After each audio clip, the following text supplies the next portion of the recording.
Okay.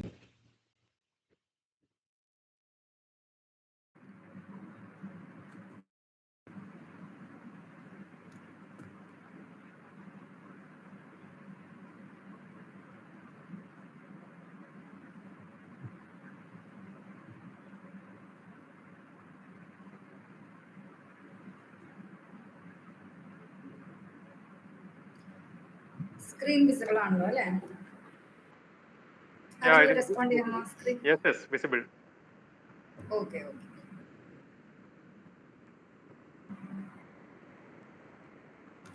So welcome to Law Seamers. കഴിഞ്ഞ ക്ലാസ്സിൽ നമ്മൾ ഫണ്ടമെന്റൽ റൈറ്റ്സ് ആയിരുന്നു, അതിൻ്റെ ഒരു ഓവറോൾ ഓവർവ്യൂ നമ്മൾ ഡിസ്കസ് ചെയ്തിട്ടുണ്ടായിരുന്നു. അതിന്റെ കൂടെ തന്നെ ആർട്ടിക്കിൾ 12ന്റെ ഒരു ചെറിയൊരു ഗ്ലിംസും കൂടി നമ്മൾ കൊടുത്തിട്ടുണ്ടായിരുന്നു. So this class will be an exclusive class for article 12 which defines the state. Okay, നമ്മൾ ഈ ഫണ്ടമെന്റൽ റൈറ്റ്സ് എന്ന് നോക്കുന്ന സമയത്ത് we know it is part 3 of the constitution constitutes the fundamental rights. അത് വളരെ ഇമ്പോർട്ടന്റ് ആണ്. അത് ഇൻസ്പയർ ചെയ്തത് നമ്മൾ മഗ്ന കാർട്ടയിൽ നിന്നാണ്. അതൊക്കെ നമ്മൾ കഴിഞ്ഞ ക്ലാസ്സിൽ ഡിസ്കസ് ചെയ്തതാണ്. അപ്പോൾ ഈ മഗ്ന കാർട്ട എന്ന് പറയുന്നത് എന്താ വെച്ചാൽ പണ്ട് ഇംഗ്ലണ്ടിലെ കിങ് അവരുടെ സബ്ജക്ട്സിന് വേണ്ടിയിട്ട് കുറച്ച് റൈറ്റ്സ് എൻഷുർ ചെയ്ത് കൊടുത്തിട്ടുണ്ടായിരുന്നു. ആ റൈറ്റ്സിന്റെ പ്രത്യേകത എന്താ വെച്ചാൽ അത് ആ റൈറ്റ്സ് കോംപ്രമൈസ് ചെയ്തുകൊണ്ട് ഒരു നിയമവും even the state should not pass, അല്ലേ? അപ്പൊ so it is so important that we need to protect all these rights and liberties that are ensured under the fundamental rights, which is part 3 of the constitution. ഈ part 3 of the constitution ആദ്യത്തെ article ആണ് article 12 of the constitution, which defines the state. എന്തിനാണ് ഇവർ സ്റ്റേറ്റിനെ define ചെയ്തത്? സ്റ്റേറ്റിനെ define ചെയ്യേണ്ട ആവശ്യകത എന്താണെന്ന് വെച്ച് കഴിഞ്ഞാൽ നമ്മൾ ഇപ്പോ ഈ പറഞ്ഞിട്ടുള്ള ഈ ഫണ്ടമെന്റൽ റൈറ്റ്സ് ഒരു പേഴ്സൺ അല്ലെങ്കിൽ ഒരു സിറ്റിസണിന് വയലേറ്റ് ചെയ്യപ്പെടുവാണെങ്കിൽ നമ്മൾ ആർക്കെതിരെയാണ് കേസ് കൊടുക്കാം? സ്റ്റേറ്റിനെതിരെയാണ് നമുക്ക് കേസ് കൊടുക്കാൻ പറ്റുക. അതായത് we can sue the state. അപ്പൊ ഈ സൂ ദ സ്റ്റേറ്റ് എന്നുണ്ടെങ്കിൽ ആ സ്റ്റേറ്റ് ആരാണെന്നുള്ളത് നമ്മൾ മനസ്സിലാക്കണ്ടേ? Which is why it is important to know what is the state under article 12 of the constitution. So ഇത് ഫർദർ നമ്മൾ നോക്കുവാണെങ്കിൽ ആർട്ടിക്കിൾ 12 ഓഫ് ദ കോൺസ്റ്റിറ്റ്യൂഷൻ ആരൊക്കെയാണ് സ്റ്റേറ്റ് എന്ന് എന്യൂമറേറ്റ് ചെയ്തിട്ടുണ്ട്. ഓരോ ലിസ്റ്റ് ആയിട്ട് ഓരോന്നായിട്ട് പറഞ്ഞിട്ടുണ്ട്. അതിൽ ആദ്യത്തേത് യൂണിയൻ ഗവൺമെന്റ് ആണ്. Union government is considered as a state under article 12.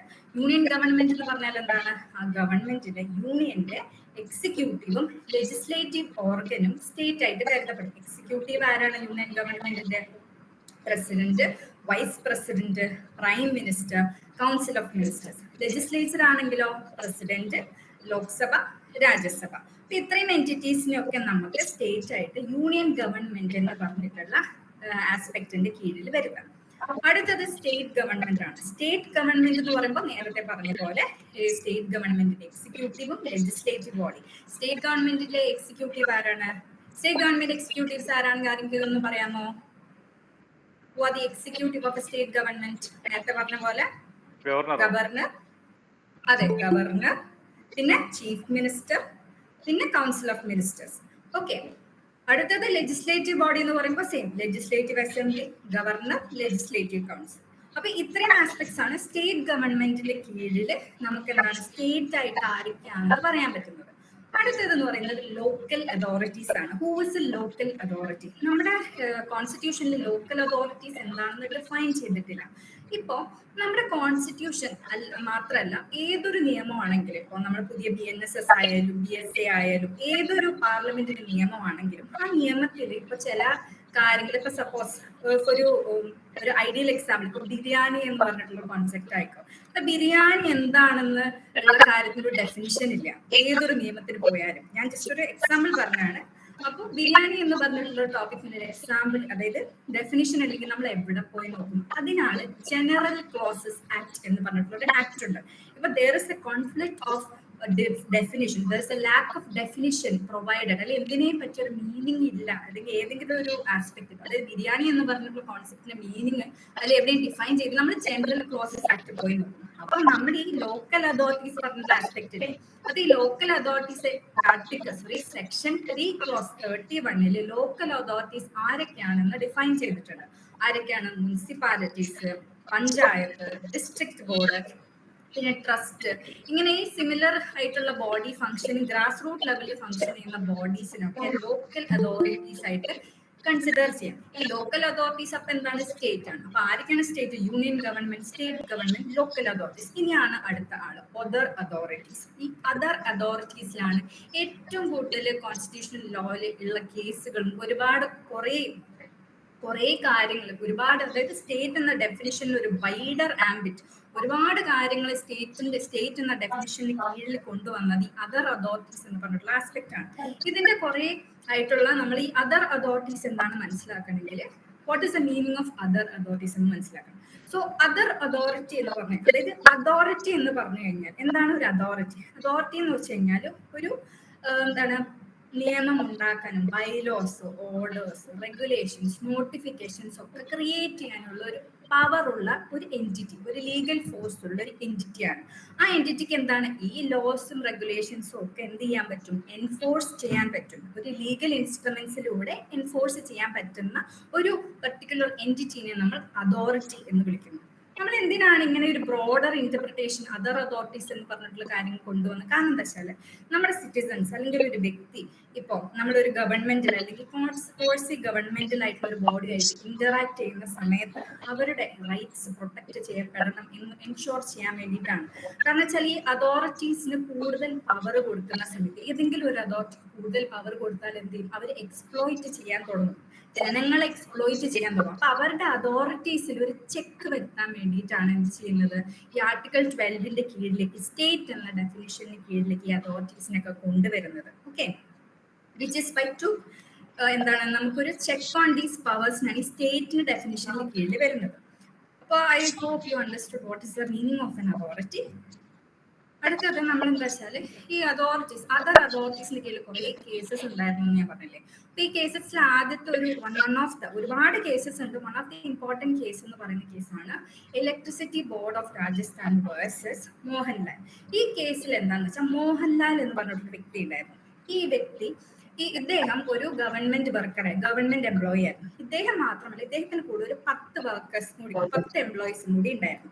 അപ്പൊ ഇദ്ദേഹം എന്താ വെച്ച് കഴിഞ്ഞാല് ഇദ്ദേഹത്തെ ഡെപ്യൂട്ടേഷനിൽ വേറൊരു ഡിപ്പാർട്ട്മെന്റിലേക്ക് മാറ്റി. പക്ഷെ അതായത് ഡെപ്യൂട്ടേഷനിൽ ഇയാളെ 10 വർക്കേഴ്സ്, 10 എംപ്ലോയീസിനെയും ഒരു ഡെപ്യൂട്ടേഷനിൽ അതായത് വേറൊരു ഡിപ്പാർട്ട്മെന്റിലേക്ക് മാറ്റി. കുറച്ച് കഴിഞ്ഞപ്പോ മോഹൻലാൽ എന്ത് ചെയ്തു? തിരിച്ച് ഇലക്ട്രിസിറ്റി ബോർഡിലേക്ക് തന്നെ തിരിച്ചു വന്നു. അപ്പൊ കൂടെ ഉണ്ടായിരുന്ന 10 എംപ്ലോയീസിനുണ്ടല്ലോ, ഡെപ്യൂട്ടേഷനിൽ ഒരു പബ്ലിക് വർക്ക് ഡിപ്പാർട്ട്മെന്റ് PWDയിലേക്ക് മാറിക്കഴിഞ്ഞ ഈ 10 എംപ്ലോയീസിന് എന്ത് സംഭവിച്ചു? പ്രൊമോഷൻ കൊടുത്തു. അസിസ്റ്റന്റ് എഞ്ചിനീയേഴ്സ് ആയിട്ട് അവർക്ക് പ്രൊമോഷൻ കൊടുത്തു. പക്ഷെ മോഹൻലാൽ എന്ത് ചെയ്തു? കുറച്ച് കഴിഞ്ഞപ്പോഴത്തേക്ക് PWDയിലേക്ക് തിരിച്ചു വന്നു. ഇലക്ട്രിസിറ്റി ബോർഡ് നേരെ PWDയിലേക്ക് തിരിച്ചു വന്ന സമയത്ത് ചോദിച്ചു, എനിക്കും ഇവരെ പോലെ ഈ 10 എംപ്ലോയീസിനെ പോലെ തന്നെ പ്രൊമോഷൻ വേണം, എനിക്കത് വേണം എന്ന് ചോദിച്ചു. ഇലക്ട്രിസിറ്റി ബോർഡിനോടാണ് ചോദിച്ചത്, PWDയിലല്ല, ഇലക്ട്രിസിറ്റി ബോർഡിനോട് ചോദിച്ചു, എനിക്ക് ഈ 10 എംപ്ലോയീസിനെ പോലെ തന്നെ പ്രൊമോഷൻ വേണമെന്ന് ചോദിച്ചു. പക്ഷെ ഇലക്ട്രിസിറ്റി ബോർഡ് എന്ത് ചെയ്തു? അത് ഡിനൈ ചെയ്തു. ആ ഡിനൈ ചെയ്തത് ഈ ഇൻഇക്വാലിറ്റി ആണെന്നും അൺഫെയർ ആണെന്നും പറഞ്ഞിട്ട് മോഹൻലാൽ എന്ത് ചെയ്തു? കോടതിക്ക് മുമ്പാകെ കേസ് കൊടുത്തു. ആർക്കെതിരെ? Electricity board of Rajasthan. ഈ ഇലക്ട്രിസിറ്റി സ്വാഭാവികമായിട്ടും ഒരു വ്യക്തിക്കെതിരെ കേസ് വരും. ഞാനിപ്പോ ഇലക്ട്രിസിറ്റി ബോർഡ് ഓഫ് രാജസ്ഥാൻ ആണെങ്കിൽ ഞാൻ പറയും, എനിക്കെതിരെ കേസ് കൊടുക്കാൻ ഒരു അധികാരവും മോഹൻലാലിനില്ല. അപ്പൊ മുന്നോട്ട് ഇലക്ട്രിസിറ്റി ബോർഡ് വെച്ച വാദം എന്താണെന്ന് വെച്ചാൽ, ഞാനതിന് സ്റ്റേറ്റ് അല്ലല്ലോ, സ്റ്റേറ്റ് എന്ന ഡെഫിനിഷനിൽ ഇലക്ട്രിസിറ്റി ബോർഡ് ഓഫ് രാജസ്ഥാൻ ഇല്ല. കാരണം union government, state government, local authorities, other അതോറിറ്റീസിന്റെ ഒക്കെ കീഴിൽ ഞാനെന്ന് പറഞ്ഞിട്ടുള്ള ഒരു entity electricity board of Rajasthan ഇല്ല എന്ന് വാദിച്ചു. അപ്പൊ കോടതി എന്ത് ചെയ്തു? കോടതി വിലയിരുത്തി, electricity board of Rajasthan does it come under other authorities എന്ന് പറഞ്ഞിട്ടുള്ള, നേരത്തെ ഞാൻ പറഞ്ഞല്ലോ ഏറ്റവും കൂടുതൽ വൈഡർ ആംബിറ്റ് കൊടുത്ത അതർ അതോറിറ്റീസ് എന്ന് പറഞ്ഞിട്ട് പാർട്ട് ഓഫ് ആർട്ടിക്കിൾ 12 കൺസിഡർ ചെയ്തിട്ട് ഇലക്ട്രിസിറ്റി ബോർഡ് ഓഫ് രാജസ്ഥാൻ എന്നുള്ളത് സ്റ്റേറ്റിന്റെ കീഴിൽ വരുമോ എന്ന് ചെക്ക് ചെയ്തു. അപ്പോൾ കോടതി, സുപ്രീം കോർട്ട് ഓഫ് ഇന്ത്യ എന്ത് പറഞ്ഞു? അതർ അതോറിറ്റീസിന്റെ കീഴിൽ ഏതെങ്കിലും ഒരു എൻറ്റിറ്റിയെ സ്റ്റേറ്റ് ആയിട്ട് കൺസിഡർ ചെയ്യണമെങ്കിൽ എന്ത് ചെയ്യണം? ഒന്നുകിൽ ആ എൻറ്റിറ്റി സ്റ്റാറ്റ്യൂട്ട് മുഖേന, സ്റ്റാറ്റ്യൂട്ട് എന്ന് പറഞ്ഞാൽ എന്താണ്? ഒരു പാർലമെന്റ് ഉണ്ടാക്കിയ നിയമപ്രകാരം വന്നിട്ടുള്ള ഒരു ബോഡിയാണെന്ന് എൻഷുർ ചെയ്യണം.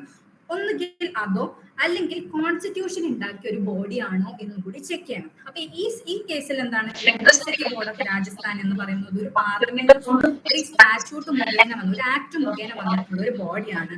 അതുകൊണ്ട് തന്നെ electricity board of Rajasthan comes under state. അതുകൊണ്ട് എന്താണ് മോഹൻലാൽ എന്നുള്ള വ്യക്തിക്ക് അദ്ദേഹം ആർട്ടിക്കിൾ 14 പ്രകാരമുള്ള റൈറ്റ് വയലേറ്റ് ചെയ്തു എന്നുകൊണ്ട് സുപ്രീം കോടതിക്ക് മുൻപാകെ എന്ത് ചെയ്യാം, ഇലക്ട്രിസിറ്റി ബോർഡിനെതിരെ രാജസ്ഥാൻ ഇലക്ട്രിസിറ്റി ബോർഡിനെതിരെ കേസ് കൊടുക്കാം, റിലീഫ് കൊടുക്കാം, പ്രൊമോഷന് വേണ്ടിയിട്ടുള്ള നിയമനങ്ങളും കോമ്പൻസേഷനും കാര്യങ്ങളും ഒക്കെ നിലവിൽ മുന്നോട്ട് കൊണ്ടുവരാം എന്ന് പറഞ്ഞിട്ടുള്ള കേസാണ്. So electricity board of Rajasthan is A state എന്ന് പറഞ്ഞിട്ടുള്ള കേസാണ് electricity board of Rajasthan versus Mohanlal. Okay, അപ്പൊ ഇത്രയാണ് മെയിൻ ആയിട്ട് നമ്മൾ ശ്രദ്ധിക്കണം. കോൺസ്റ്റിറ്റ്യൂഷൻ ഒരു സ്റ്റാറ്റ്യൂട്ടുമായിട്ട് നിലവിൽ കൊണ്ടുവന്നിട്ടുള്ള ഏതെങ്കിലും ഒരു സ്റ്റേറ്റ് ആണെന്ന് പറഞ്ഞു. ഓക്കെ, അത് അതർ അതോറിറ്റീസ് എന്ന് പറഞ്ഞ ഡെഫിനിഷന്റെ കീഴിൽ. ഓക്കെ, അപ്പൊ ഇത്രയും കുറച്ചുകൂടി ആംബിറ്റ് വൈഡ് ആക്കി അല്ലെ കോൺസ്റ്റിറ്റ്യൂഷനും സ്റ്റാറ്റ്യൂട്ടും. പിന്നീടുള്ള ഒരു one of the important case ആണ് Sukhdev Singh versus Bhagat Ram. Sukhdev Singh versus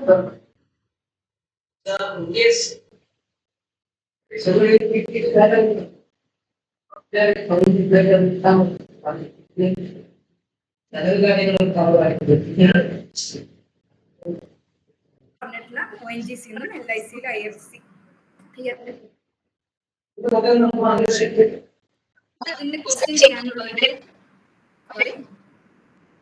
break ആവുന്നുണ്ട്.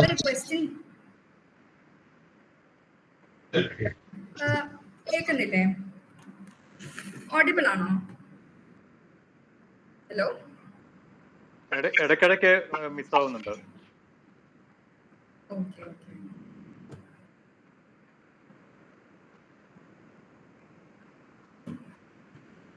just a second. Okay,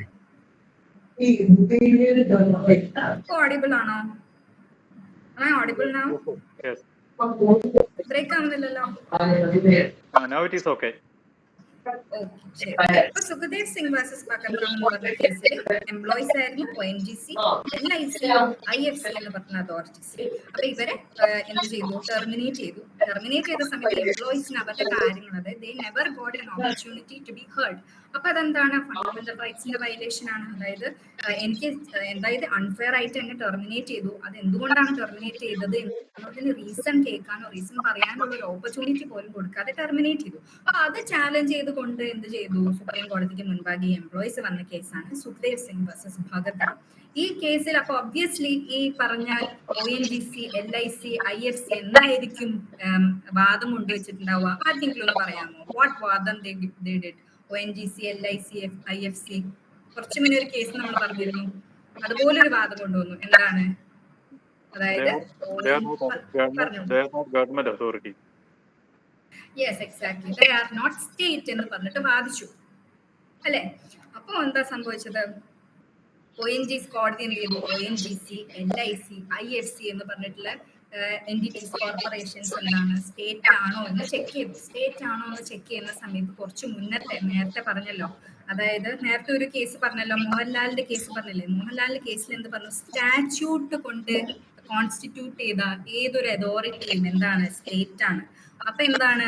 ONGC, LIC, IFC എന്ന് പറഞ്ഞിട്ടുള്ള ഈ എൻറ്റിറ്റീസ് ഒക്കെ സ്റ്റാറ്റ്യൂട്ട് ഉണ്ട്. ONGC ആക്ട് ഉണ്ട്, LIC ആക്ട് ഉണ്ട്, IFC ആക്ട് ഉണ്ട്.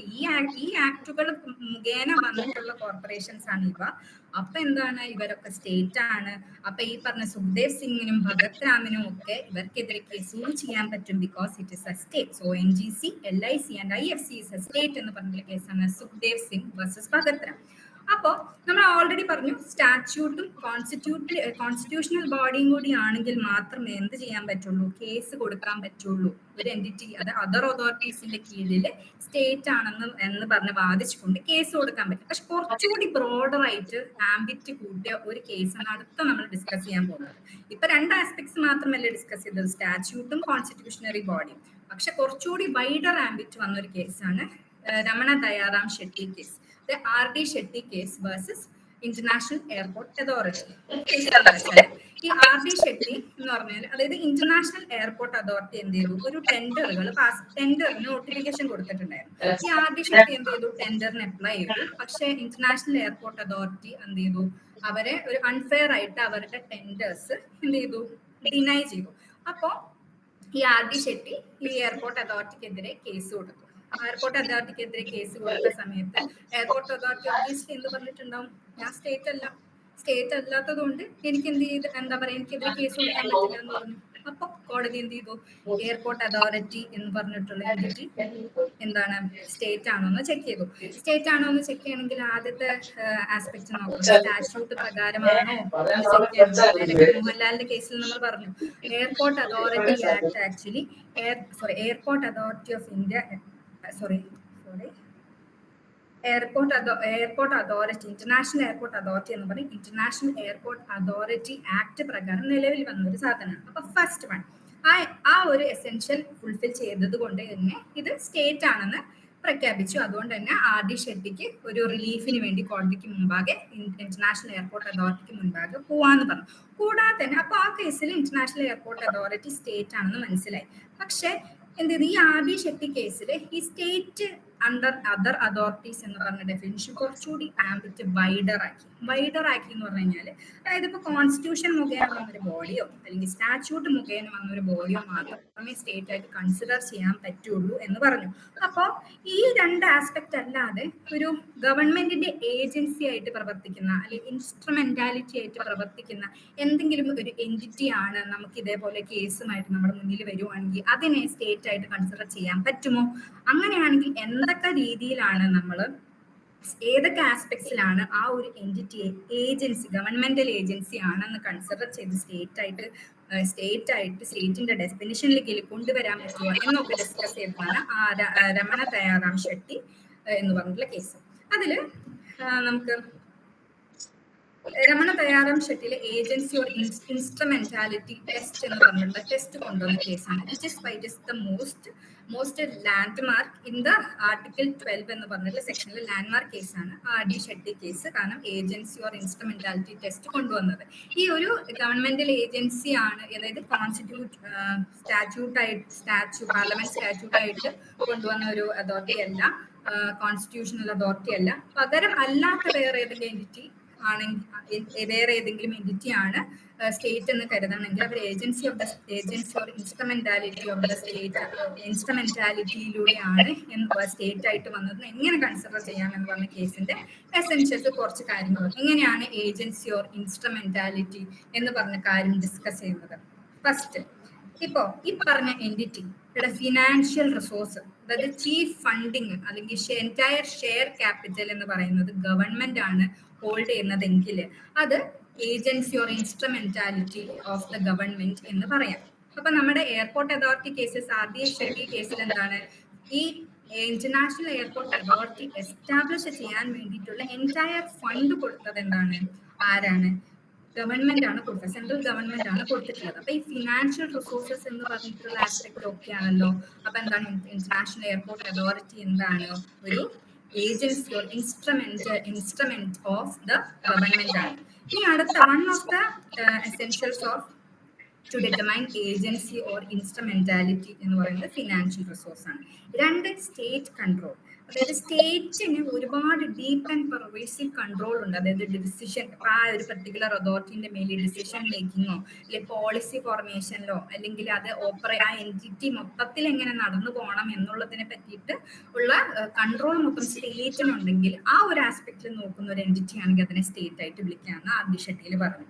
മൂന്നാമത്തെ എസെൻഷ്യൽ എന്ന് പറയുന്നത് ഫങ്ഷണൽ ക്യാരക്ടർ, അതായത് അതിന്റെ പ്രവൃത്തി, അതായത് ആ ഒരു particular entity public importance, governmental ഇമ്പോർട്ടൻസുമായിട്ടുള്ള ഒരു പെർട്ടിക്കുലർ കാര്യം പർപ്പസിന് വേണ്ടി ഉണ്ടാക്കിയതാണെങ്കിൽ അല്ലെങ്കിൽ ഗവൺമെന്റൽ ഇൻ നേച്ചർ ആണെങ്കിൽ ആ കോർപ്പറേഷന്റെ ഫംഗ്ഷൻ എങ്കിൽ അത് ഏജൻസി ഓഫ് ദ ഗവൺമെന്റ് ആണ് അല്ലെങ്കിൽ ഇൻസ്ട്രുമെന്റ് ഓഫ് ദ ഗവൺമെന്റ് ആണെന്ന് പറയാം. പിന്നെ മോണോപോളി സ്റ്റേറ്റസ്, അതായത് ആ particular corporation monopoly status state ആണ് കൊണ്ടേ കൊടുത്തതെങ്കിൽ എന്താണ്, അത് agency or instrument of the government എന്ന് പറയാം. അപ്പൊ എന്ത് ചെയ്തു, നമുക്കിപ്പോ കുറച്ചുകൂടി വൈഡറായി ആർട്ടിക്കിൾ 12 പറഞ്ഞിട്ടുള്ള അതർ അതോറിറ്റീസിന്റെ കീഴിൽ സ്റ്റേറ്റ് ആയിട്ട് കൊണ്ടുവരാൻ പറ്റിയ കാര്യങ്ങളുടെ എന്താണ് ആംബിറ്റ് വൈഡറാക്കി. ഒന്ന് സ്റ്റാറ്റ്യൂട്ടുമായിട്ട് ബന്ധപ്പെട്ട് വന്നത്, കോൺസ്റ്റിറ്റ്യൂഷനായിട്ട് ബന്ധപ്പെട്ട് ഇപ്പോൾ ഏജൻസി ഓർ ഇൻസ്ട്രുമെന്റാലിറ്റിയും കൂടിയുള്ള കാര്യങ്ങൾ ടെസ്റ്റ് വെച്ചിട്ട് വന്ന എൻറ്റിറ്റിയും കൂടി എന്ത് ചെയ്യാം, സ്റ്റേറ്റ് ആയിട്ട് കരുതപ്പെടാം. ഓക്കെ, അപ്പൊ അത് ക്ലിയർ ആയല്ലോ. ഇനി അതിനുശേഷം വന്ന വൺ ഓഫ് ദി ഇമ്പോർട്ടന്റ് കേസാണ് അജയ് ഹാസ്യ വേഴ്സസ് ഖാലിദ് മുജീദ്. അജയ് ഹാസ്യ വേഴ്സസ് ഖാലിദ് മുജീദ് എന്ന് പറഞ്ഞ കേസിൽ എന്താ വെച്ചാല് ഒരു ശ്രീനഗറിൽ ഒരു എഞ്ചിനീയറിംഗ് കോളേജ് ഉണ്ടായിരുന്നു. ആ എഞ്ചിനീയറിംഗ് കോളേജിന്റെ അഡ്മിഷൻ ടെസ്റ്റ് എന്ന് പറയുന്നത് ഭയങ്കര അൺഫെയർ ആയിട്ടുള്ള രീതിയിലായിരുന്നു. അതായത് 100 മാർക്ക് 150 ടോട്ടൽ മാർക്ക് വേണ്ടത് അഡ്മിഷൻ കിട്ടാൻ വേണ്ടിയിട്ട്. അതിൽ 100 മാർക്ക് എന്താണ് എക്സാമിനും 50 മാർക്ക് നമ്മുടെ ഇന്റർവ്യൂവാണ്. അപ്പൊ ഈ മാർക്കിൽ കുറെ ഇനപ്രോപ്രിയേറ്റ് ആയിട്ട്, അതായത് ശ്രീനഗറിലെ കുട്ടികൾക്ക് മാത്രം സ്പെഷ്യൽ ആയിട്ട് അഡ്മിഷൻ, പ്രത്യേക രീതിയിലുള്ള അഡ്മിഷൻ സ്റ്റാറ്റസ് കൊടുക്കുന്നു.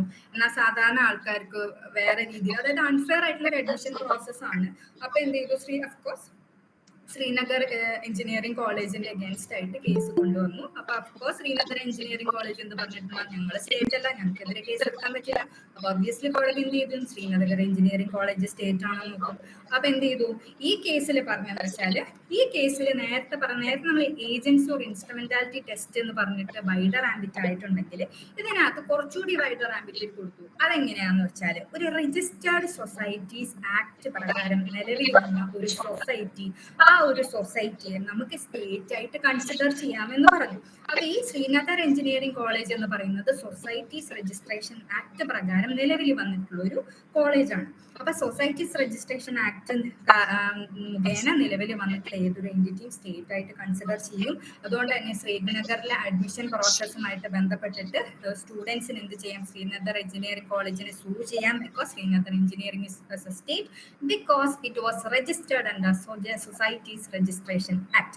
ഒരു സൊസൈറ്റി രജിസ്ട്രേഷൻ ആക്ടിൽ വന്നിട്ടുണ്ടെങ്കിൽ ആ ഒരു സൊസൈറ്റി നമുക്ക് സ്റ്റേറ്റ് ആയിട്ട് കൺസിഡർ ചെയ്യാമെന്ന് പറഞ്ഞിട്ടുള്ള കേസാണ് അജയ് ഹാസ്യ വേഴ്സസ് ഖാലിദ് മുജീദ്. അപ്പൊ കുറച്ചുകൂടി ആംബിറ്റ് വൈഡാക്കി, നേരത്തെ statute, constitution, agency or instrumentality, ഇപ്പതാ സൊസൈറ്റീസ് രജിസ്ട്രേഷൻ ആക്ട് പ്രകാരം നിലവിൽ വന്നു ഏതൊരു എൻറ്റിറ്റിയും നമുക്ക് എന്ത് ചെയ്യാം, സ്റ്റേറ്റ് ആയിട്ട് കൺസിഡർ ചെയ്യാം.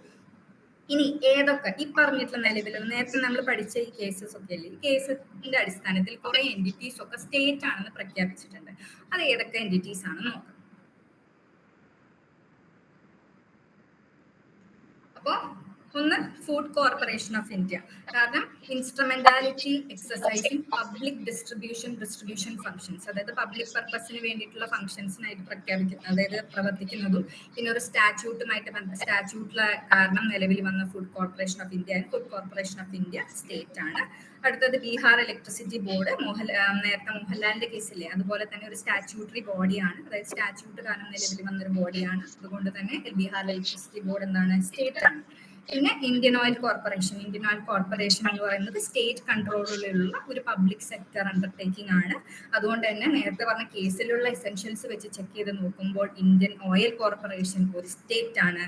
അടുത്തത് Indian council of agriculture research state ആണോ, അതേ സ്റ്റേറ്റ് ആണ്. അത് ഏത് കേസിലാണ് പറയുന്നത്, SM Ilyas versus ICAR, Indian council of agriculture research എന്താണ്, ഒരു സ്റ്റേറ്റ് ആണ്. പിന്നെ അടുത്തത് council of scientific and industrial research.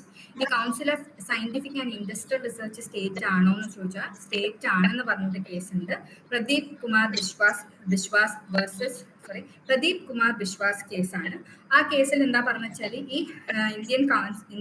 Council of scientific and industrial research എന്ന് പറയുന്നത് സ്റ്റേറ്റ് ആവാൻ കാരണം എന്താ വെച്ചാൽ, ഇവരുടെ മെമ്പറാണ്, അത് സൊസൈറ്റീസ് രജിസ്ട്രേഷൻ ആക്ട് പ്രകാരം നിലവിൽ വന്നിട്ടുള്ള ഒരു എൻറ്റിറ്റിയാണ്. യെസ്, കൂടാതെ തന്നെ അവരുടെ എന്താണ് മെമ്മറാണ്ടം ഓഫ് അസോസിയേഷൻ. ആ മെമ്മറാണ്ടം ഓഫ് അസോസിയേഷനിൽ പറഞ്ഞിട്ടുണ്ട്, ഞങ്ങൾ ഡെവലപ്മെന്റ് ഓഫ് ദ കൺട്രിക്ക് വേണ്ടിയിട്ടും ഗവൺമെന്റൽ ഫംഗ്ഷൻസിന് ഹെൽപ്പ് ചെയ്യാൻ വേണ്ടിയിട്ടും കൂടി കൊണ്ടുവന്നിട്ടുള്ള ഒരു എൻറ്റിറ്റിയാണ്. അതും it is one of the proof that it should be considered as a state എന്ന് പറഞ്ഞിട്ടുള്ള കേസ് ഉള്ളതാണ് council of scientific and industrial research. Pradeep Kumar Biswas കേസിലാണ് ഇത് പറഞ്ഞത്, council of scientific and industrial research ഒരു സ്റ്റേറ്റ് ആണെന്ന്. ഓക്കെ, അപ്പൊ ഇത്രയും ഇതുവരെ നമ്മൾ പറഞ്ഞത് ഏതൊക്കെയാണ് സ്റ്റേറ്റ് എന്ന് നമ്മൾ പറഞ്ഞു. ഈ സ്റ്റേറ്റ് അല്ലാത്ത ചില എൻറ്റിറ്റീസ് ഉണ്ട്, അതെങ്ങനെയാണെന്ന് നമുക്ക് നോക്കാം. അതിൽ ആദ്യമാണ് പറയേണ്ടത് ഇൻസ്റ്റിറ്റ്യൂട്ട് ഓഫ് കോൺസ്റ്റിറ്റ്യൂഷണൽ സ്റ്റഡീസ്. അത് പറഞ്ഞ് ഈ institute of constitutional studies actually എന്താണ്, സ്റ്റേറ്റ് അല്ല എന്ന് പറഞ്ഞിട്ടുള്ള ഒരു കേസാണ് Tegraj Vasanthi versus union of India. കാരണം പിന്നെ നേരത്തെ നമ്മൾ അജയ് ഹാസ്യയുടെ കേസിൽ പറഞ്ഞു, സൊസൈറ്റീസ് രജിസ്ട്രേഷൻ ആക്ട് പ്രകാരം രജിസ്റ്റർ ചെയ്ത ഏതൊരു സൊസൈറ്റിയും എന്താണ്, സ്റ്റേറ്റ് ആണെന്ന് പറഞ്ഞു. പക്ഷെ ഇവിടെ വിപരീത പറഞ്ഞത്, ഈ institute of constitutional studies actually societies registration act പ്രകാരം വന്നിട്ടുള്ള എൻറ്റിറ്റിയാണ്. പക്ഷേ ഇതിനെ കുറച്ചുകൂടി നമ്മൾ ചെകഞ്ഞു നോക്കുന്ന സമയത്ത് നോക്കിക്കഴിഞ്ഞ് കഴിഞ്ഞാൽ ഇതിനകത്ത് ഗവൺമെന്റിന്റെ കൺട്രോൾ കൂടുതലായിട്ടുണ്ട്. നമ്മൾ നേരത്തെ test of agency or instrumentality പഠിച്ചിട്ടുണ്ടായിരുന്നില്ലേ? അത് വെച്ച് ചെക്ക് ചെയ്യുന്ന സമയത്ത് സഫീഷ്യന്റ് ആയിട്ട് ഒരു ഗവൺമെന്റൽ കൺട്രോളോ പബ്ലിക്കിന് വേണ്ടിയിട്ടുള്ള ഒരു പർട്ടിക്കുലർ ഫംഗ്ഷനോ അത് നാഷണൽ ഇൻട്രസ്റ്റിന് വേണ്ടിയുള്ള ഫംഗ്ഷൻ ഒന്നും ഇത് ചെയ്യുന്നില്ല. ആകെ ഒരു എസെൻഷ്യൽ എന്ന് പറയുന്ന സൊസൈറ്റീസ് രജിസ്ട്രേഷൻ ആക്ട് പ്രകാരം നിലവിൽ വന്നിട്ടുള്ള എൻറ്റിറ്റി മാത്രമുള്ളൂ.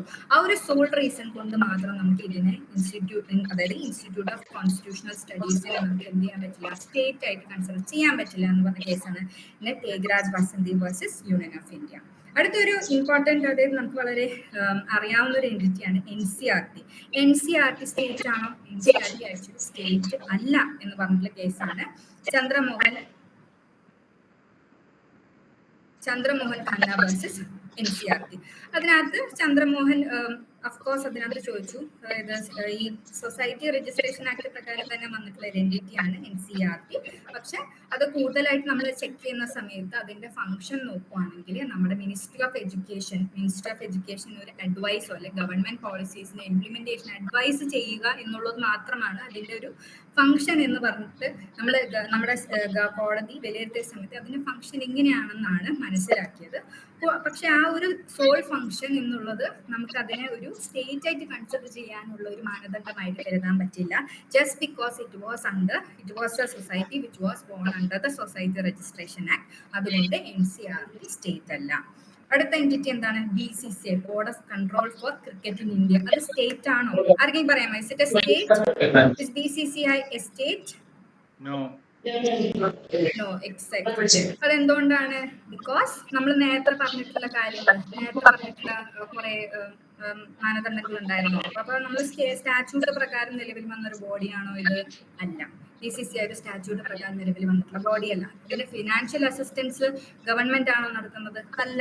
പകരം ഇതൊരു ക്രിക്കറ്റ് പ്ലേയേഴ്സിന്റെ ഫംഗ്ഷനിങ്ങും പിന്നെ അവരുടെ കാര്യങ്ങളൊക്കെ റെഗുലേറ്റ് ചെയ്യാൻ വേണ്ടി വന്നിട്ടുള്ള ഒരു ബോഡിയാണ്. അതുകൊണ്ട് BCCI ഒരു സ്റ്റേറ്റ് അല്ല എന്ന് പറഞ്ഞ കേസാണ്. BCCI സ്റ്റേറ്റ് അല്ല എന്ന് പറഞ്ഞിട്ടുള്ള കേസാണ് Zee Telefilm Limited versus union of India. കാരണം എന്താണ്? അതിനകത്ത് ഫങ്ഷണലോ അഡ്മിനിസ്ട്രേറ്റീവ് ആയിട്ടുള്ള ഗവൺമെന്റ് ഡോമിനേഷൻ ഇല്ല എന്നുള്ളത് കൊണ്ടും പിന്നെ സ്റ്റാറ്റ്യൂട്ട് പ്രകാരം നിലവിൽ വരാത്തൊരു എൻറ്റിറ്റി ആയതുകൊണ്ടും BCCI സ്റ്റേറ്റ് അല്ല. ഇനി അടുത്തത് കോർപ്പറേറ്റീവ് ഷുഗർ മിൽസ്, സിമിലർ കേസാണ്. അതായത് ഒരു സ്റ്റാറ്റ്യൂട്ട് പ്രകാരം സൊസൈറ്റി രജിസ്ട്രേഷൻ ആക്ട് പ്രകാരം നിലവിൽ വന്നെങ്കിലും ഒരു deep and pervasive control of government ഇല്ലാത്തതുകൊണ്ടും പിന്നെ അവരുടെ ഫിനാൻഷ്യൽ സെറ്റപ്പ് ഒക്കെ അവർ സ്വയമാണ് സെൽഫ് ജനറേറ്റഡ് ഫിനാൻസസ് ആണ് അവർ ചെയ്യുന്നത് എന്നുള്ളത് കൊണ്ടും കോർപ്പറേറ്റീവ് ഷുഗർ മിൽസ് സ്റ്റേറ്റ് അല്ല എന്ന് പറഞ്ഞ കേസ് കിസാൻ സഹകാരി ചീനി മിൽസ് വേഴ്സസ് അപ്രൂവ്മെന്റ് നിഷാദ്. അടുത്തത് എന്ന് പറയുന്നത് നമ്മുടെ ജുഡീഷ്യറി സ്റ്റേറ്റ് ആണോ? ജുഡീഷ്യറി സ്റ്റേറ്റ് ആണോ? Can anyone tell me? Is judiciary state? Anyone? yes, Judiciary. Okay. ഒരു കണക്കിന് നോക്കുകയാണെങ്കിൽ yes, it can be told as judiciary can be told, പക്ഷെ ആക്ച്വലി ജുഡീഷ്യറി സ്റ്റേറ്റ് അല്ല എന്നുള്ളൊരു അഭിപ്രായമുണ്ട്. അതിന്റെ റീസണിങ് എന്താണെന്ന് വേണ്ടി പറയാം.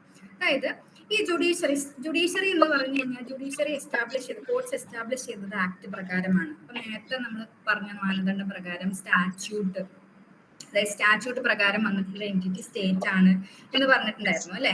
അപ്പൊ ആ ഒരു മാനദണ്ഡം നോക്കുമ്പോൾ yes of course it could be consider as a state അല്ലെ? പക്ഷെ ഈ കേസിൽ Naresh versus state of Maharashtra, AR Ambule versus RS നായക്കിൽ ഒരു അഭിപ്രായം എന്താണെന്ന് വെച്ചാല് നമ്മുടെ കോടതികളൊക്കെ ആക്ച്വലി കോൺസ്റ്റിറ്റ്യൂട്ട് ചെയ്തത് എന്തിനാണ്? അതായത് ആരെങ്കിലും ഫണ്ടമെന്റൽ റൈറ്റ്സ് വയലേറ്റ് ചെയ്തിട്ടുണ്ടെങ്കിൽ അല്ലെങ്കിൽ ആർക്കെങ്കിലും അവരുടെ റൈറ്റ്സ് ഇൻഫ്രിഞ്ച്മെന്റ് നടത്തിയിട്ടുണ്ടെങ്കിൽ അതിനുള്ള റിലീഫ് കൊടുക്കുക എന്നുള്ളത് കൊണ്ടാണ്. കൂടാതെ തന്നെ ജുഡീഷ്യൽ ഓർഡേഴ്സ് എന്തായിരിക്കണം? അവരുടെ ജുഡീഷ്യൽ ഓർഡേഴ്സ് പ്രധാന സ്വഭാവം കോൺസ്റ്റിറ്റ്യൂഷനുമായിട്ട് ബന്ധപ്പെട്ടുള്ള part 3 of the constitution violate ചെയ്യുന്ന ഒരു രീതിയിലുള്ള ഒരു ഓർഡേഴ്സും പുറപ്പെടുവിക്കാൻ പാടില്ലാത്ത, കാരണം അതിന്റെ ഇൻഹറന്റ് സ്വഭാവം എന്ന് പറയുന്നത് ദ ഓർഡർ ഷുഡ് ബി, അതായത് ഒരു അസംഷൻ എന്താണെന്ന് വെച്ചാൽ the orders of the judiciary should be constitution. അതുകൊണ്ട് തന്നെ ഒരു writ petition as per article 32 എന്താണ് നമ്മുടെ ജുഡീഷ്യൽ ഓർഡേഴ്സ് എഗെയിൻസ്റ്റ് വരാൻ പറ്റില്ല എന്ന് പറഞ്ഞൊരു കേസാണ് നരേഷ് വേഴ്സസ് സ്റ്റേറ്റ് ഓഫ് മഹാരാഷ്ട്രൻ AR ആന്തുള്ളെ വേഴ്സസ് RS നായകിൽ പറഞ്ഞിട്ടുള്ളത്. ജുഡീഷ്യറി സ്റ്റേറ്റ് ആക്കാൻ പറ്റില്ല എന്ന് പറഞ്ഞൊരു കേസ്. അതോടൊപ്പം തന്നെ വേറൊരു യൂണീക്ക് ആയിട്ടുള്ള പൊസിഷൻ കൊണ്ടുവന്നു. എന്താണെന്ന് വെച്ചാൽ അഡ്മിനിസ്ട്രേറ്റീവ്ലി സ്റ്റേറ്റ് ആക്ട് ചെയ്യുകയാണെങ്കിൽ അഡ്മിനിസ്ട്രേറ്റീവ്ലി സ്റ്റേറ്റ് ആക്ട് ചെയ്യുക എന്ന് പറയുന്നത് എന്താണ്? നമ്മുടെ കോൺസ്റ്റിറ്റ്യൂഷനിൽ നമ്മുടെ അതായത് കോടതികൾക്ക് പ്രവർത്തിക്കാനുള്ള, അതായത് അവരെ എങ്ങനെ പ്രവർത്തിക്കണം, ഏത് രീതിയിലൊക്കെ പ്രവർത്തിക്കണം എന്നതിന് വേണ്ടിയിട്ടുള്ള നിയമങ്ങളുണ്ട്. അപ്പൊ ആ സ്റ്റാറ്റ്യൂട്ട് പ്രകാരം, അതായത് സ്റ്റാറ്റ്യൂട്ട് പ്രകാരം ഇങ്ങനെ എന്തൊക്കെ ചെയ്യണം, എങ്ങനെയാണ് കോടതി പ്രവർത്തിക്കുക, അക്കാര്യത്തിലൊക്കെ അതായത് അഡ്മിനിസ്ട്രേറ്റീവ്ലി ആക്ട് ചെയ്യുന്ന സമയത്ത്, ഫോർ എക്സാമ്പിൾ ഇപ്പൊ ഒരു ജഡ്ജിന്റെ ട്രാൻസ്ഫർ, ഒരു ജഡ്ജിന് ഇപ്പൊ എന്തെങ്കിലും ഫാമിലി ഇഷ്യൂസ് കാരണം എന്തെങ്കിലും വേറൊരു സ്ഥലത്തേക്ക് ട്രാൻസ്ഫർ വേണമെന്ന് വിചാരിക്കാം. പക്ഷെ ഇപ്പോൾ ആ അഡ്മിനിസ്ട്രേറ്റീവ് ബോഡി ആയിട്ടുള്ള ട്രാൻസ്ഫറുമായിട്ട് ബന്ധപ്പെട്ടുള്ള അതോ ഗവേണിംഗ് ബോഡി ഇപ്പോൾ എന്തെങ്കിലും അൺഫെയർ ആയിട്ട് അതിനകത്ത് പ്രവർത്തിച്ചു. ഈ ട്രാൻസ്ഫർ എന്നുള്ളതൊക്കെ ജഡ്ജുകളുടെ ട്രാൻസ്ഫർ ആണ്, കേസിന്റെ ട്രാൻസ്ഫർ അല്ല, ജഡ്ജിമാരുടെ ട്രാൻസ്ഫേഴ്സുമായിട്ട് ബന്ധപ്പെട്ടാണ് ഞാൻ പറയുന്നത്. അപ്പൊ അങ്ങനത്തെ അഡ്മിനിസ്ട്രേറ്റീവ് ഫംഗ്ഷനിൽ ഇപ്പൊ എന്തെങ്കിലും അൺഫെയർ ആയിട്ട്, അതായത് അവര് ഉദ്ദേശിച്ച അതായത് ഇവർക്ക് ട്രാൻസ്ഫർ അൺഫെയർ ആയിട്ടാണ് കൊടുത്തിട്ടുള്ളത്, ഇവര് പറഞ്ഞിട്ടുള്ള രീതിയിലല്ല കൊടുത്തിട്ടുള്ളത്, അങ്ങനത്തെ എന്തെങ്കിലും അഡ്മിനിസ്ട്രേറ്റീവ് ഫംഗ്ഷൻസ് ചെയ്യുന്ന സാഹചര്യത്തിൽ ജുഡീഷ്യറി നമുക്ക് സ്റ്റേറ്റ് ആയിട്ട് കൺസിഡർ ചെയ്യാമെന്നാണ് പറഞ്ഞത്. അപ്പൊ ഒരു യുണീക്ക് ആംഗിൾ ഉണ്ട്, രണ്ട് രീതിയിൽ സസ്റ്റെയിൻ ചെയ്യുന്ന രീതിയിലാണ് ജുഡീഷ്യറി സ്റ്റേറ്റ് ആണോ എന്നുള്ള ചോദ്യം. You can say yes, at the same time എന്ന് വേണമെങ്കിൽ പറയാം. Because the judiciary and all the aspects around us, നിയമത്തിന്റെ ഓരോ കാര്യങ്ങളും അതായത് അവിടുത്തെ സൊസൈറ്റിയുടെ അവരുടെ അതായത് മാറ്റത്തിനനുസരിച്ചായിരിക്കും ഇവോൾവ് ചെയ്തുകൊണ്ടിരിക്കുന്ന സമയത്ത് you can not exclusively tell that a particular entity is so and so. അപ്പൊ ഈ ഒരു യുണീക്ക് ആയിട്ടുള്ള പൊസിഷൻ ആണ് ജുഡീഷ്യറി സ്റ്റേറ്റ് ആണോ അല്ലയോ എന്നുള്ളത് നമ്മുടെ കോടതി Naresh versus state of Maharashtra and AR Antulay versus RS Nayak എന്ന് പറഞ്ഞ കേസിൽ പറഞ്ഞിട്ടുള്ളത്. അപ്പോൾ നമ്മൾ ഇപ്പോൾ ഇത്രയാണ് ഇന്ന് ആർട്ടിക്കിൾ 12ന്റെ കേസസ് പറഞ്ഞിട്ടുള്ളത്. അപ്പൊ ഇതുവരെ നമ്മൾ ഡിസ്കസ് ചെയ്ത എന്താ വെച്ചാൽ ആർട്ടിക്കിൾ 12ന്റെ ആംബിറ്റ് നമ്മൾ എങ്ങനെയൊക്കെ വൈഡർ ചെയ്തു. ആദ്യം പറഞ്ഞു കോൺസ്റ്റിറ്റ്യൂഷൻ, അതായത് union government, state government, local authorities, other authorities എന്ന് പറഞ്ഞ എൻറ്റിറ്റീസ് മാത്രമാണ് എന്താണ് സ്റ്റേറ്റ് എന്ന് പറഞ്ഞു. പിന്നീട് അത് കുറച്ചുകൂടി ഇവോൾവ് ആയി, അതെന്ത് പറഞ്ഞു, കോൺസ്റ്റിറ്റ്യൂഷനുമായിട്ടുള്ള ഒരു ബോഡി ആണെങ്കിൽ അല്ലെങ്കിൽ ഒരു സ്റ്റാറ്റ്യൂട്ട് മുഖേന വന്നൊരു ബോഡി ആണെങ്കിൽ എന്ത് ചെയ്യാം, അതിനെ സ്റ്റേറ്റ് ആയിട്ട് കൺസിഡർ ചെയ്യാം. പിന്നെ കുറെ കേസസ് വന്നു, കേസ് വന്നതിനുള്ള ഒരു ഏജൻസി ഇൻസ്ട്രുമെന്റാലിറ്റി ടെസ്റ്റ് എന്ന് പറഞ്ഞ ആസ്പെക്റ്റും കൂടി കൊണ്ടുവന്നു. അപ്പൊ കുറച്ചുകൂടി വൈഡറായി. അതെങ്ങനെ വൈഡറായി, അതായത് ഡീപ്പ് ആൻഡ് പെർവേസീവ് കൺട്രോൾ ഉണ്ടോ ഗവൺമെന്റിന്റെ, അല്ലെങ്കിൽ ഫിനാൻഷ്യൽ കൺട്രോൾ ഉണ്ടോ, മോണോപ്പൊളി സ്റ്റേറ്റസ് ഉണ്ടോ എന്നുള്ളതൊക്കെ മനസ്സിലാക്കിയുള്ള ഒരു ഏജൻസി ടെസ്റ്റ് നടത്തിയിട്ടുള്ള എൻറ്റിറ്റീസിന് എന്ത് ചെയ്യാൻ പറ്റും, അതിനെ സ്റ്റേറ്റ് ആയിട്ട് കൺസിഡർ ചെയ്യാൻ പറ്റും. പിന്നെ സൊസൈറ്റീസ് രജിസ്ട്രേഷൻ ആക്ട് പ്രകാരമാണ് ഉണ്ടെങ്കിൽ അതിനെ സ്റ്റേറ്റ് ആയിട്ട് കൺസിഡർ, അങ്ങനെ കുറെ വൈഡർ ആയിട്ടുള്ള കാര്യങ്ങൾ ഒക്കെ നമ്മൾ ഡിസ്കസ് ചെയ്തു. പിന്നെ ഈ പറഞ്ഞിട്ട് ഇങ്ങനെ ഈ സ്റ്റേറ്റ് എന്ന് പറഞ്ഞിട്ടുള്ള കാര്യത്തിന് കൂടുതൽ വൈഡർ ആംബിറ്റ് കൊടുക്കുന്നത് എന്താണെന്ന് വെച്ച് കഴിഞ്ഞാൽ, ഇതിപ്പോ അവിടുത്തെ അതായത് നമ്മുടെ സിറ്റിസൺസ് അല്ലെങ്കിൽ വ്യക്തികൾ നമ്മുടെ ഗവൺമെന്റോ അല്ലെങ്കിൽ ക്വാസി ഗവൺമെന്റ് അല്ലെങ്കിൽ ഏതൊരു എൻറ്റിറ്റി ആയിക്കോട്ടെ അതുമായിട്ട് ഇടപഴകുന്ന സമയത്ത് അവരുടെ റൈറ്റ്സ്, ഫണ്ടമെന്റൽ റൈറ്റ്സോ അല്ലെങ്കിൽ അവരുടെ ലിബർട്ടീസോ ഒക്കെ വയലേറ്റ് ചെയ്യുകയോ ചൂഷണം ചെയ്യുകയോ എന്തെങ്കിലും ഉള്ള അവസ്ഥകൾ ഉണ്ടെങ്കിൽ അത് ഒഴിവാക്കാൻ വേണ്ടിയിട്ടാണ് വൈഡർ ആംബിറ്റ്സ് കൊണ്ടുവന്നിട്ടുള്ളത്. പിന്നെ നമ്മുടെ ജുഡീഷ്യൽ ഇൻഡിപെൻഡൻസിന്റെ കാര്യം പറഞ്ഞു, യൂണീക് പൊസിഷൻ ഓഫ് ജുഡീഷ്യറി അതായത് അഡ്മിനിസ്ട്രേറ്റീവില് പ്രവർത്തിക്കുമ്പോൾ മാത്രം ജുഡീഷ്യറി സ്റ്റേറ്റ് ആയിട്ട് കൺസിഡർ ചെയ്യാൻ പറ്റുള്ളൂ എന്നുള്ള കാര്യങ്ങളൊക്കെ പറഞ്ഞു. So that's all for the class for article 12 today. If you have any doubt, you can ask me. Anyone? Thank you. I hope everybody understood the topic of Article 12. അപ്പോ doubts ഒന്നും ഇല്ലാന്ന് വിചാരിക്കുന്നു അല്ലേ ജോസഫ് സാറേ? Doubts ഇല്ലെന്ന് തോന്നുന്നു. എങ്ങനെ വ്യാസ് എന്തെങ്കിലും ഡൗട്ട്സ് ഉണ്ടെങ്കിൽ ചോദിക്കാമോ? Yeah, it's okay. The class was good. Okay. അപ്പം നല്ലൊരു ക്ലാസ് ആയിരുന്നു മിസ്സേ, വളരെ thanks. Okay, thank you. Okay. Thank you so much.